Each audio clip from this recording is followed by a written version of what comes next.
창세기 37장 50장까지를 보면은 요셉의 그 기록으로 다 이렇게 채워져 있는 걸 볼 수가 있죠. 그래서 지금 우리가 이제 제2장 하나님의 언약과 출애굽에 관해서 되어가고 있습니다. 그러니까 학자들의 정통적인 공식적인 그리고 또 전반적인 그런 이 연구 결과에 의하면 1870년경에 애굽의 역사를 보여준다 이렇게 말하고 있고요. 그러니까 요셉의 기록을 보면 우리가 세 가지로 나눌 수 있는데, 첫째는 요셉이 아버지 밑에서 형제들과 함께 지내는 시절, 어린 시절, 10대 중반까지 그 시절이죠. 그리고 그 다음에 그 다음에 두 번째로는 애굽에 들어가서 살고 있는 그 요셉의 총리가 되는 그 시절까지 또 고난과 어려움을 겪고 오해를 받고 그렇게 무고하게 그렇게 얻어가는 그 시절, 그리고 하나님께서 그를 높여서 애굽의 총리로 세우시는 그 시절, 그렇죠? 그 다음은 세 번째는 이제 요셉이 아버지 그리고 그리던 막내 단까지 이제 이렇게 해서 다 전부 이제 전부 모든 형제들을 만나는 그런 그 감격적인 이모셔널한 그런 시츄에이션이 벌어지는데, 그런 걸 세 가지 나눌 수가 있어요. 우리가 요셉에 관한 그 역사에서 본다면, 자, 제가 이제 이 과목을 시작을 할 때 맨 처음에 말씀드린 역사관에 관한 문제를 말씀드렸어요. 그러니까 우리가 이 구약 이스라엘서를 공부하는 가장 중요한 그 포인트는 뭐냐면, 여기서 우리가 하나님의 역사를 time to time, 시간 대 시간으로 계속해서 하나님께서 continually, 계속적으로 하나님 지속적으로 역사하신 하나님의 그 놀라우신 역사 속에서 함께 하시는 하나님의 그 계획의 실천, 그리고 언약을 주시고 언약을 또한 성취하신 모든 하나님의 역사를 우리가 바라볼 수 있는 안목으로 봐야 돼요. 거시안적으로, 그리고 넓은 안목으로 이렇게 봐야 된다고 말이죠. 그러니까 그런 용에서 볼 때 그 요셉의 그 기록을 통해서 본다면 요셉의 신앙, 진실한 신앙이죠. 그리고 또한 그와 함께 하신 하나님의 동행하신 하나님의 역사, 그리고 또 한 가지는 하나님께서 한 사람을, 요셉이라는 한 사람을 통해서 그 사람을 통하여 꿈을 주시고 소원을 주시죠. 그러니까 하나님은 우리에게 소원을 주신다고 그랬어요. 우리 안에 우리로 하여금 소원을 두고 행하신다고 그랬어요. 빌립보서 2장 3절의 말씀과 같이. 그러니까 우리에게 소원을 주세요. 그 소원을 주시고 그 소원을 이루가시는 놀라운 하나님의 역사, 그것을 우리가 볼 수가 있어요. 그러니까 총리가 되었다고 하는 그런 사실보다도 그 모든 여러 가지 사실을 통하여 하나님께서 그 사람을 높이 들어쓰시는 그 놀라운 사실을 통해서 그 마음속에 어렸을 때부터 주시는 그런 그 꿈을 이루시는 하나님. 그러니까 꿈을 이루실 때 개인의 꿈을 이루시기도 하지만 그 개인의 꿈을 이루시는 것을 통해서 하나님의 놀라운 역사를 이루시는, 계획을 이루시는 거죠. 그러니까 개인의 흥망성쇠와 더불어서 인류의 넓게는 인류의 흥망성쇠를 이렇게 주관하신 하나님의 그 놀라우신 역사, 그러니까 하나님의 절대적인 섭리를 우리가 볼 수 있어야 된단 말이죠. 요셉은 110년을 살았어요. 오늘날 우리가 많이 사는 사람들이 120 몇 세까지, 최근에 117세, 121세 죽는 것을 우리가 볼 수가 있죠. 그만큼 희귀성이 있어요. 그만큼 인류가 그렇게 많이 못 산다는 말입니다. 그런 여러 가지 요인이 있겠죠. 가장 큰 중요한 것은 인류의 공통된 죄악 때문이라고 볼 수가 있는데, 근데 아무튼 그렇게만 그 당시 요셉이 110년 살았다고 하면 그 당시 연역으로 와서 그렇게 오래 많이 산 것은 아니었지만 평범하게 산 것이라고 볼 수가 있어요. 이제 요셉의 아버지를 이제 돌아가셨을 때에 이제 형철, 옛날에 그 향료 처리를 하는 것은 보존하기 위한 것이고, 또 오랫동안 보존하기 위한 것이고, 그 다음에 이제 또 여러 가지 그 부패를 막는 그런 여러 가지 것들이 있죠. 부패 막는 거 이런 것들을 위해서 몰약이라든지 또는 향료라든지 이런 것들을 이제 넣는 것을 우리가 말할 수가 있습니다. 그래서 또 그 다음에 요셉 또한 죽습니다. 결국 그래서 열조에게로 돌아가는 그런 삶이 이제 여기 우리가 요셉의 생애를 우리가 잠시 볼 수 있습니다. 자, 우리가 여기 구약 이스라엘 공부하는 것은 구약 성경을 우리가 이렇게 기초로 하고 있습니다. 근데 구약 성경 자체를 우리가 구절구절 공부하는 것은 아닙니다. 구약 성경을 우리가 구절구절 공부하는 것은 구약 성경 신학을 우리가 공부하고 주경 신학 공부할 때 공부하는 것이고, 역사는 그 전체적인 이 구약의 흐름을 통해서 순차적으로 연차적으로 계속해서 우리가 어떻게 하나님께서 이 이스라엘을 운전해 가시고 그들을 운행해 가신 이 놀라운 하나님의 역사를 우리가 순차적으로 보는 것이죠. 네, 그러니까 자, 그럼 애굽으로 우리가 이주하는 그 내용을 공부하도록 하겠습니다. 자, 애굽으로 들어가서 이스라엘 백성들이 애굽에 들어가서 야곱과 그 이스라엘 백성들이 살았던 장소, 그 70인이 들어가 산 장소 고센 땅입니다. 고센 땅은 참 놀라운 일이에요. 이게 참 놀라운 하나님의 역사를 여기서 볼 수 있어요. 늘 하나님의 역사를 우리가 생각해야 돼요. 우리 이스라엘에서는. 근데 이렇게 보면은 여기까지가 너무 많다.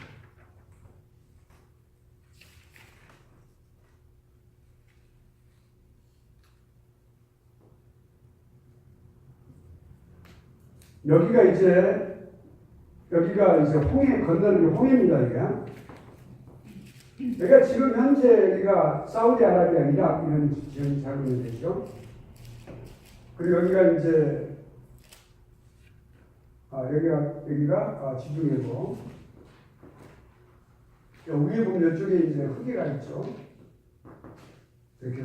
그런데 여기가 나일강이 여기 이제 구스 에티오피아에서부터 여기가 이제 적도고, 이 정도에서부터 시작을 해가지고 여기 가는데, 여기서 강이 앞쪽에 여기서 이렇게 델타 지역을 형성하죠.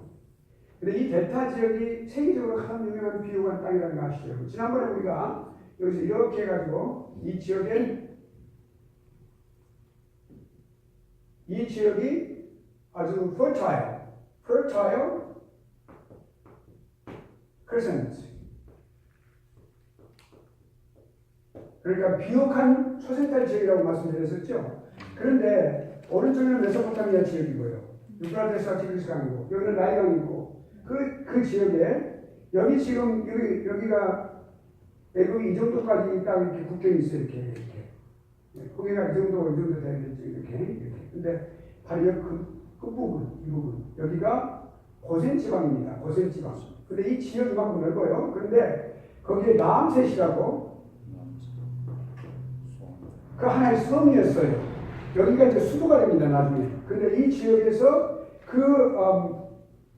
여기서 이 지역에서 가가지고 여기 지역에서 살게 되는 지역이 바로 고센 지역인데, 정말 여기가 아주 비옥하고 아주 좋은 곳이고, 그 다음에 국경 지역이기 때문에 쉽게 나올 수 있는 그런 이점을 갖고 있는데, 아주 참 그 지역이 그렇게 설정이 됐었어요. 놀라운 하나님의 역사를 볼 수가 있어요. 길수에 들어가 있으면 안 되는데 여기서 쉽게 거기서 나올 수 있도록, 우리가 이걸 먼저 볼 수가 있어요. 그러니까 그 내려가게 된 가장 중요한 동기가 뭐냐면, 거기서 이제 그 페임이 많이 있었죠. 다시 말하면 그 아주 이렇게 이제 이렇게 그 날씨가 많이 건조하고 그렇게 됐었어요.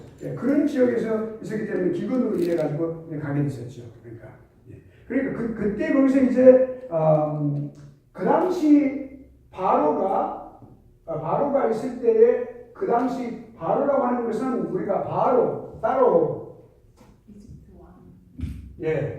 하는 사람 이름이 아니고 왕에게 붙여주는 하나의 호칭이었어요.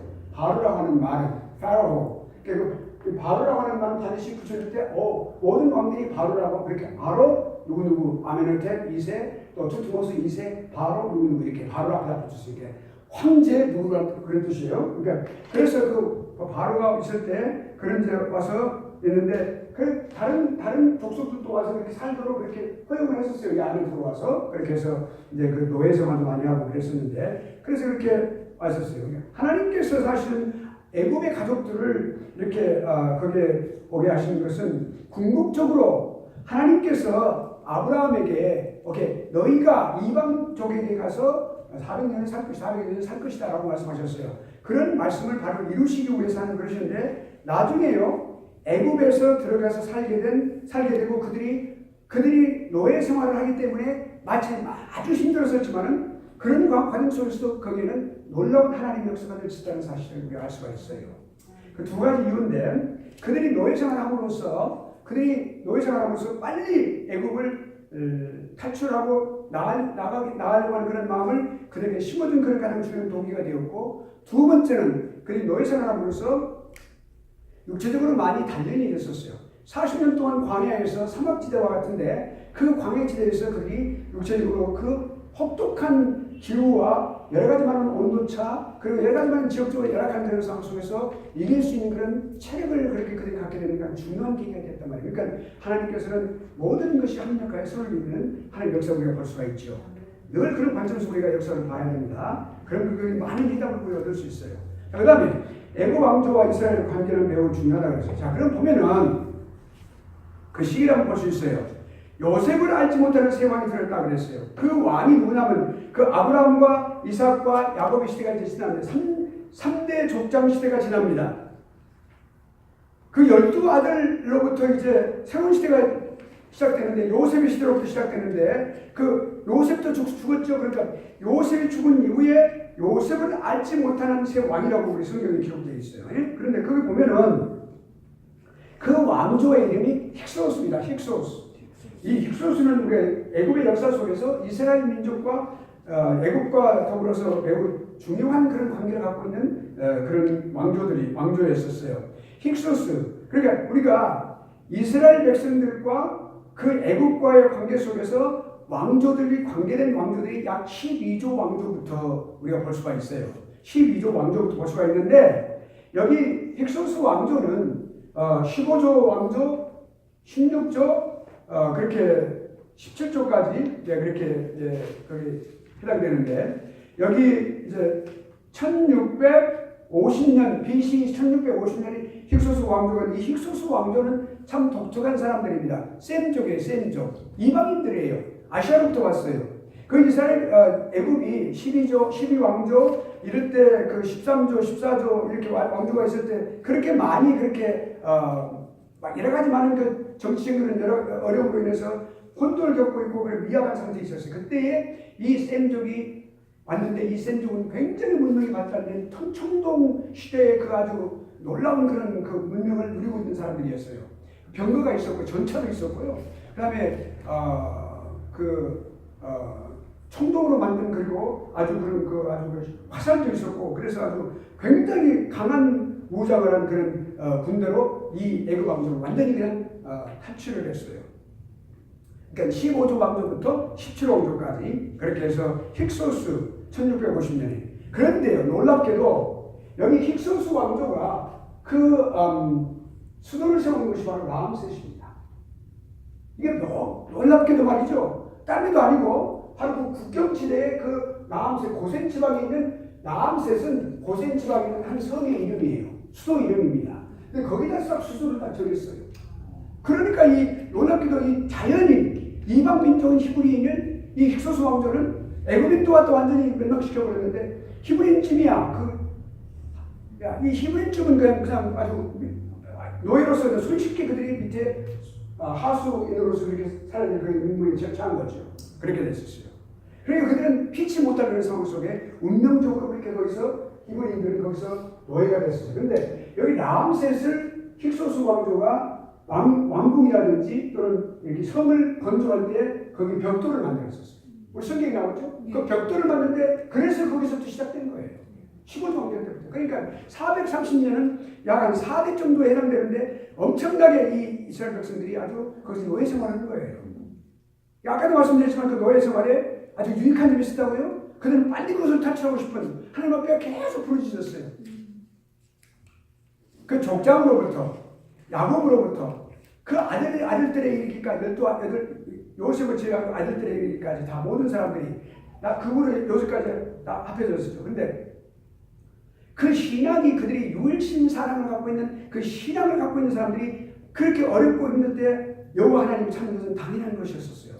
그들이 순종적으로 계속해서 옛날부터 그게 노아 시대부터 하나님 앞에 단을 쌓은 민족이었었기 때문에, 그것이요. 오늘날 이스라엘 백성들이 갖고 있는 신앙, 이 수직적인 신앙은 그게 우연이 된 것이 아니라 수천 년의 역사를 갖고 있는 것이죠.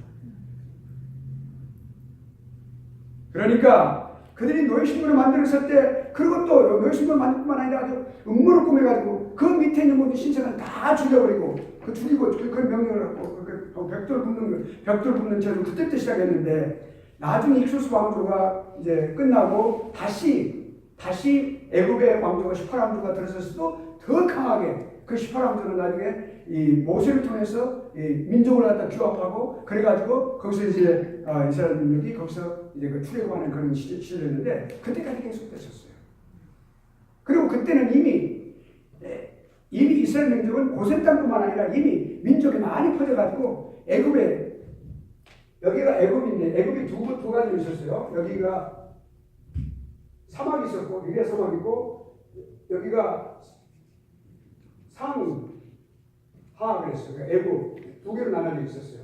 여기는 더 많이 옥토에 살고 있었고 여기 좀 여러 가지 살고 있었어요. 그러니까 갈등이 많이 있었어요. 그래서 나중에 통합을 하게 됩니다만 여기서 같은데 사막을 중심에서 갖고 이렇게 강을 흘러가고 있었죠. 그런데 그 식으로 그러니까 상애굽 상하를 나오는데 그게 많이 퍼져 있었어요. 퍼지게 됐었어요. 200만이라는 숫자는 그 당시 아주 많은 숫자를 말합니다. 그리고 이제 그래서 학대를 계속해서 그랬는데 계속해서 학대를 받을수록 이스라엘 백성들은 생육하고 번성해 가는 거죠. 하나님의 역사로 인하여 계속해서 번성한 거죠. 이때 나중에 국가를 이룰 수 있는 민족이 이루어지게 되는 거예요. 그 기간 동안에. 그러니까 힉소스 왕조는 그렇게 힉소스 왕조가 와가지고 나중에 그렇게 아주 청동 그 무기를 갖고 왔는데도 불구하고 오히려 그 애굽이 그 당시 아주 번성한 그런 민족이었는데 그 번성한 나라의 모든 민족을 다 아주 극도에 발달한 아주 최고에 발달한 그런 그 왕조로서 누린 것이죠. 그러니까 1650년 1688년까지 18왕조에서 이 힉소스 왕조를 다 완전히 어디로 보내면 라암셋 밖으로 여기 이쪽 쪽으로 완전히 다 몰아내립니다. 그래서 자기 대처는 그런 게 있어요. 그 다음에 이제 민족 형성입니다. 민족 형성이 되는 거죠. 여기 이제 모세라고 하는 그런 참 불세출의 그런 어떤 그 놀라운 그런 우리 인간적으로 보면 영웅이고 하나님의 편에서 본다면 하나님의 손에 꽉 잡힌 사람으로서 결국 가나안 땅으로 들어가지 못한 만큼 전적으로 하나님의 손안에 있었던 사람, 그런 영웅이자 또한 하나님의 손안에 있었던 그런 사용된 사람, 그 사람이 또 이제 등장하게 되는 그런 놀라운 시기가 바로 이 시기입니다. 그러니까 여기 이제 여기 투투모세 1세, 투투모세 여기 모세란 말을 여러분 잘 기억해야 돼요. 모세란 말을 그 애굽에서 왕조를 말할 때 마지막에 투투모세, 아멘 이렇게 모세, 이 모세란 말을 쓰는데 이 모세란 말은 원래가 지금 우리 성경에서 말하는 이스라엘의 영웅 모세가 똑같은 말입니다. 그 지금 말은 이 두 가지 의미가 있어요. 우리 히브리 말로는 이것이 물에서 건져낸다 그런 뜻이죠. 그런 뜻인데 애굽에서 말하는 것은 지휘하고 있는 이렇게 지휘하고 무엇을 이렇게 반드시 거버닝하는, 그러니까 다스리는 막대기라고 말합니다. 막대기라는 뜻을 갖고 있어요. 그런 뜻이 갖고 있어요. 그러니까 왕에게만 모세가 붙어요. 그래서 지휘하는 모든 것을 지도하는 사람. 그래서 모세란 말이 투투모세도 투투에 붙어가지고 모세가 붙은 거죠. 그러니까 그래서 모세란 말이 그래서 붙은 거예요. 그렇게 아시면 돼요. 그 다음에 그래서 투투모세 1세가 되고 이제 그렇게 해서 하는데, 투투모세 1세가 여기 1차, 2차 아이들을 갖다 3살 이하의 아이들을 다 죽여라 칙령을 내는 사람이었었어요. 여기 출애굽 1장 15절 21절 말씀에. 근데 형은 그런 것에 해당이 안 됐어요. 3살 차이가 있었으니까. 그러니까 그건 해당이 안 됐었고요. 그리고 이제 18왕조 투투모세 1세 시대였는데, 그러니까 결국엔 투투모세 1세 이 애굽 사람들이 보니까 이스라엘 사람들이 과거에 요셉이 있던 당시 그 사람은 그렇게 하지 않았었어요. 그런데 나중에 보니까 이 왕조의 그 후세들의 삶을 볼 때는 너무 많이 증거가 되는 것이거든요. 그러니까 위협을 느끼고 그걸 원하지 않았어요. 그래서 계속해서 죽이기 위해서 그렇게 한 것이죠. 그리고 나중에 이제 2차 때에는 남자 아이를 낳으면 나일강에 던져버려라 그랬어요. 1, 2세는 아이들을 갖다 완전히. 그때 이 죽음의 환경에서 모세가 태어나는 것이죠. 근데 그 모세를 이제 나일강에서 이렇게 그렇게 찾았던 바로 그 발견했던 그 누이의 도움으로 발견했던 하셉스트 공주가 있어요. 이 공주가 그 당시 이름이 하셉스트 공주예요. 근데 그 공주가 투투모스 1세의 딸인데 제가 이제 이거 교재는 그걸 기록을 안 했습니다만 여기 지금 이렇게 돼 있어요. 투투모스 왕자 나중에 왕이 되는데 그 당시 애굽에서는 법률상 여자가 왕이 될 수가 없었습니다. 이스라엘도 마찬가지고 그렇게 왕이 될 수가 없었는데 어떻게 왕이 되면 섭정왕이 됩니다. 그러니까 섭정왕도 왕이에요. 그런데 이 투투모스 1세가 자녀가 넷이 있었어요. 근데 이 섭수 공주가 세 번째인데 다 그 자녀들은 다 일찍 죽어버렸어요. 딸만 나보니까 왕위를 계승하는 문제가 생긴 거예요. 그러니까 그때 그 투투모스 1세가 이제 첩이 있었는데 그 첩에 아들이 하나 있었어요. 그 아들이 있었는 서자지요. 그 서자와 이 하셉수 공주를 결혼을 시킵니다. 그 대를 물리기 위해서. 그러니까 결국엔 배다른 이복 형제가 남매가 결국 결혼하게 된 거죠. 그래가지고 결국 했는데 이 공주는 아주 엄청나게 아주 에너지가 있고 굉장히 지도력이 강한 여걸과 같은 사람, 여걸이었어요. 여걸. 그 아주 기질적으로. 근데 이 남편은 아주 병약하고 단명했어요. 결국 남편이 아내를 이기지 못하고 다스리지 못하고 결국엔 아내의 그런 빛에 의해 능력에 의해서 그냥 찾아가지고 결국 일찍 죽었어요. 단명하고 죽었습니다. 그러니까 나중에 이제 그랬는데 결국엔 그래도 왕위를 계승할 수가 없어요. 근데 나중에 여기 이제 하셉수시 공주가 토투모스 2세와 결혼했을 때에 아들이 하나 낳았어요. 그 아들이 한 10살쯤 먹었는데 결국엔 아버지가 돌아가시니까 그 아들 왕위를 세운 거예요. 나라를 다스릴 수 없잖아요. 그러니까 이 공주가 이제 거기서 섭정을 하게 된 겁니다. 오랫동안 섭정을 했어요. 아주 오랫동안. 그래서 이제 22세 될 때까지 그러니까 20년 정도, 10년 한 10년 이상을 그렇게 했었죠. 그렇게 해서 그렇게 해서 그런 그 스토리가 나중에 그렇게 섭정을 하다가 결국 나중에 그 아들이 크니까 결국 이제 그 어머니는 연세가 많아지니까 결국엔 아들에게 물려주고 섭정을 그만뒀어요.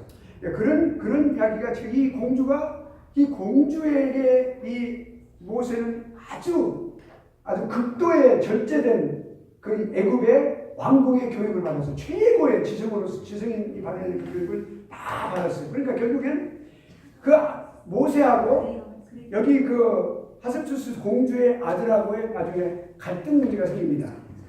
그러니까 결국은 왕위까지는 계승이 안 되더라도 왕위의 대상까지 올라있던 모세였었어요.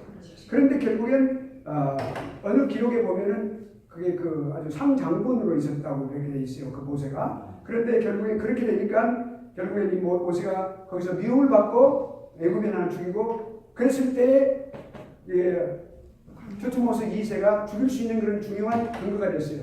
그걸 모세가 알고 도망간 걸 의미하죠. 성경은 그것이 자세히 기록이 안 됐습니다만은 애굽의 모든 기록들을 통해서 그것이 알게 된 거죠. 네. 그래서 그런 내용이 우리가 보면은 그렇게 미련을 희생하게 된 거죠. 그러니까 모세 나이가 40세였었어요. 네, 그런 것을 우리가 보면 그렇게 이제 그다음에 투투모스 3세가 결국엔 죽고 모세의 생명을 찾던 왕 누구냐 그 투투모스 3세 그 갈등이 있었던 사람 찾고 있었잖아요. 그리고 근데 미디안으로 가니까 차를 쏘는 거예요. 그러니까 권 바뀌니까 나라 바뀌니까 그래서 그렇게 해서 다시 그 아메노텍 2세 때에 4년째 될 때 돌아오게 됩니다. 모세가. 네. 근데 그때 이미 예, 저기 도요다 켰니? 예, 이거는 이렇게 눌러서 그런 거 아시죠? 버튼 눌러가지고 키가 안 하고 요거 호주머니에 넣고 있어야 돼요.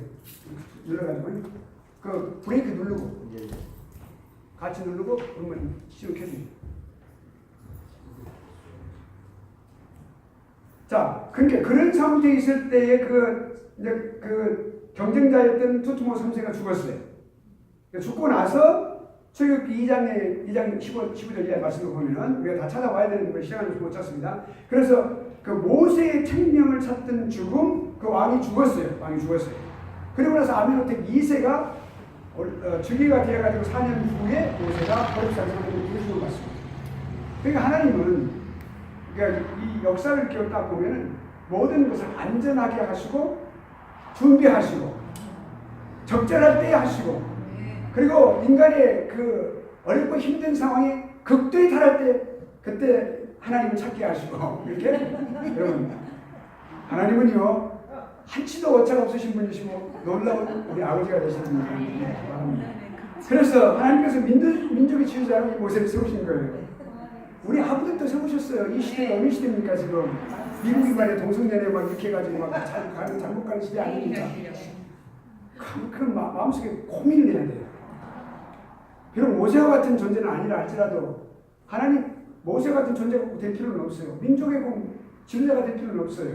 어느 한 지역을 우리가 어느 한 교회를 뭐 10명이면 어떻습니까 교회가? 20명은 어떻습니까? 요즘은 교회가 많이 작아요. 옛날에 한국에 5,000명이면 500명이면 큰 교회예요. 50명 한국 500명이란 말입니다. 그러니까 그렇게 생각하고 작아도 말이죠. 거기까지만 해요. 하나님께서는 모세를 민족의 지도자로 세웠어요. 그래서 BC 1446년 여러분 그런데 여기 또 하나님의 역사를 볼 수 있어요. 우리 전사님 아주 쫄라지게 쳐다보고 계시는데 1446년의 경우에 그 당시 말이죠. 그 애굽에서 이스라엘 백성들이 나올 때 그때요 이 왕 자체가 그 사람이 그 왕이 아주 강한 애굽의 왕들은 바로들은 굉장히 강했어요. 물론 아까 그 투트모스의 그 2세와 같이 일찍 죽는 사람도 있지만 그래도 그렇게 많지 않지만 그렇게 거의 많은 아주 특출한 사람들이 많이 있었어요. 근데 그 아주 강하고 그리고 아주 싸움에 잘하고 그리고 아주 이 투트모스 3세 같은 경우는 굉장히 그 아버지로부터 아주 무술 같은 거, 활쏘기, 말타기 또 이렇게 배 젓는 거, 노 젓는 거 이런 거 아주 잘했다 그래요. 그러니까 그렇게 그런 가운데 그런 그 사람이 상대가 됐어요.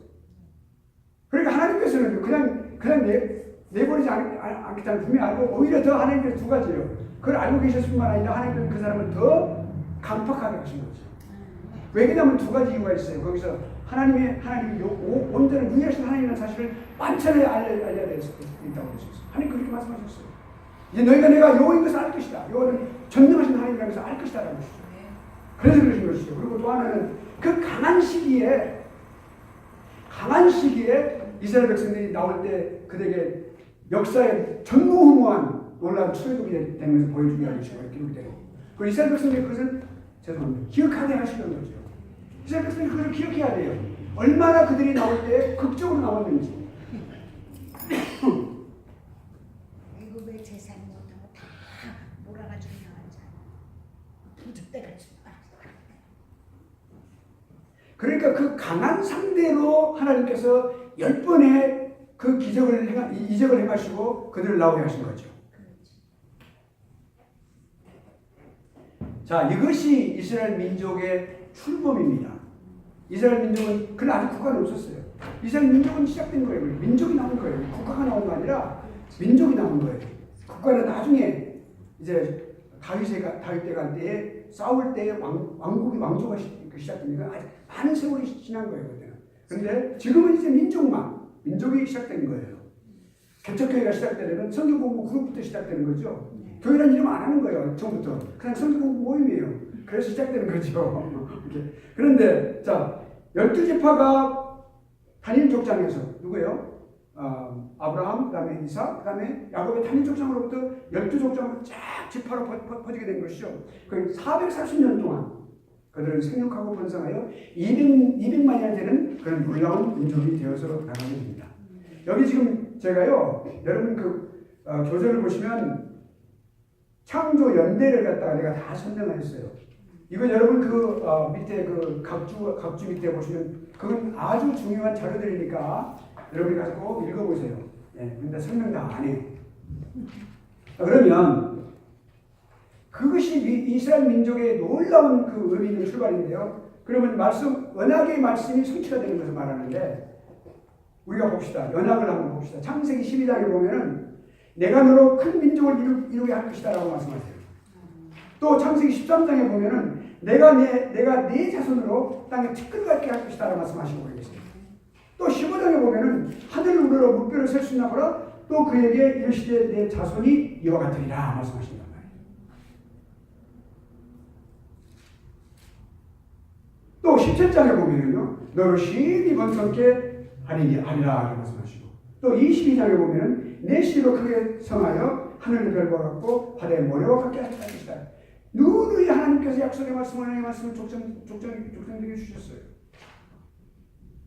그러니까 이 출애굽이라고 하는 것은 하나님의 언약의 말씀이 내 자손이 이방에서 계기되어 그들을 숨기겠다는 이런 가장 직접적인 하나님의 언약의 말씀과 명령의 말씀, 그 계획의 말씀의 성취가 되는 것을 우리가 볼 수가 있습니다.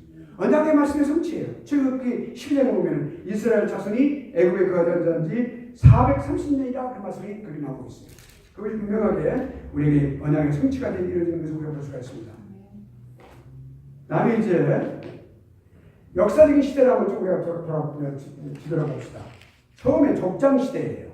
이거는 일목요연하게 우리가 머릿속에 넣기 위해서 그런 거죠.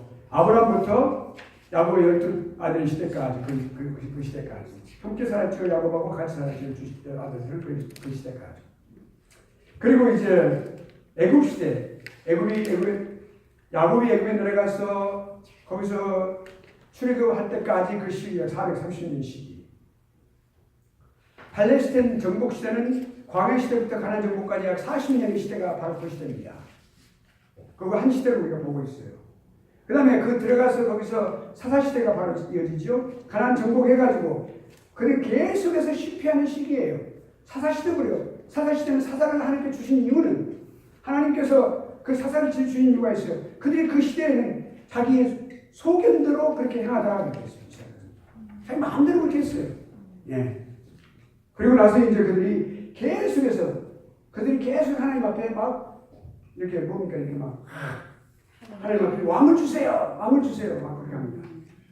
사울 왕. 그래 그 사울 왕은 그들의 하나님의 뜻이 아니었어요 사실. 네, 그러니까 하나님의 역사는 두 가지로 우리가 봅니다. 첫째는 하나님의 계획에 의해서 하시는 이루어지는 일이 있어요. 하나님이 하시는 일이 있어요. 그러나 하나님의 만세전부터 계획하신 일을 이루어가시는 일이 반드시 이루어집니다. 그리고 성공하게 됩니다. 그것이 반드시 성취가 됩니다. 이루어지고 우리 삶 속에서 그것은 축복으로 나타나는 것이죠. 그러니까 두 번째가 있어요. 하나님은 허용의 건이 있어요. 허용. 하나님은 허용